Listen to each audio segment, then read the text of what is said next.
ऐसे भी होता है कि बाज़ लोग गाड़ी खरीद लेते हैं, खरीदने के बाद पता चलता है कि इसके तो मालिकान और हैं, एक से ज़्यादा दावेदार हैं, तो फिर या तो गाड़ी पर पाबंदी लगी होती है ट्रांसफ़र पर या बैन होता है। उस सूरत हाल में फिर क्या सिचुएशन होती है और क्या क्या करना चाहिए?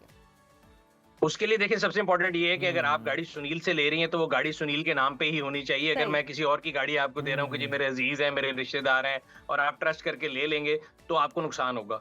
So whenever you paying somebody, एक तो उसी नाम पे ऑर्डर बनाएं जिसके नाम पे गाड़ी थी, उन्हीं का जो है आप बायोमेट्रिक की डिमांड करें। दूसरी चीज जो आपने कही उस पे ब्लॉक लगा होता है तो उसके लिए भी अगेन एक्साइज की वेबसाइट पे अवेलेबल है, आप जब जाके डालेंगे अगर वो गाड़ी ब्लॉक फॉर ट्रांसफर होगी तो वहीं पे आ जाएगा इशू, तो आपको रेड फ्लैग वहीं पे रेज हो जाएगा। अगेन मैं आपको बता रहा हूँ हमेशा नुकसान तब होता है जब हम लोग किसी पे ट्रस्ट करते हैं कि जी नहीं सुनील तो मेरा जानने वाला है, मैं इसे कल कागज ले लूंगा, मैं कल पेमेंट दे दूंगा, जी। एंड वो आहिस्ता आहिस्ता चीजें खराब होती हैं। आई ऑलवेज टेल पीपल आपको धोखा हमेशा वही देता है जिसको आप ट्रस्ट करते हैं, ट्रस्ट जिसको आप ट्रस्ट करते नहीं हैं, करेंगे वो आपको धोखा नहीं दे एग्ज़ैक्टली। सकता। सुनील साहब ये भी तो होता है ना हमारे यहाँ के ਵੱਡੇ ਭਾਣ ਬਾਹਰ ਹੁੰਦੇ ਨੇ ਤੇ ਪਾਵਰ ਆਫ ਅਟਰਨੀ ਮੈਨੂੰ ਦਿੱਤੀ है, मैं जनाब मैं गाड़ी बेच सकता हूँ उनके बिहाफ पे।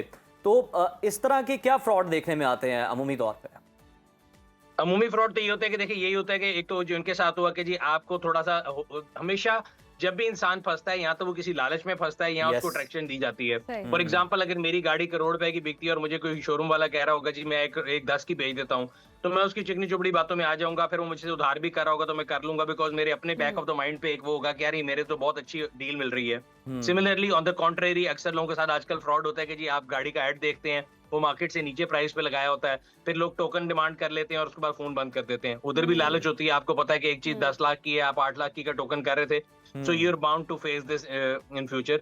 तो सिमिलरली आपको अपने आप को फैक्ट चेक करना है, जो भी सौदा too good to be true हो तो वो ट्रू नहीं होता। देयर इज नो सही। Free lunch in this world. तो अगर आपको लग रहा है कि आपकी गाड़ी बहुत महंगी जा रही है और आप बहुत ओवर स्मार्ट हो रहे हैं तो आपके साथ हमेशा धोखा होगा।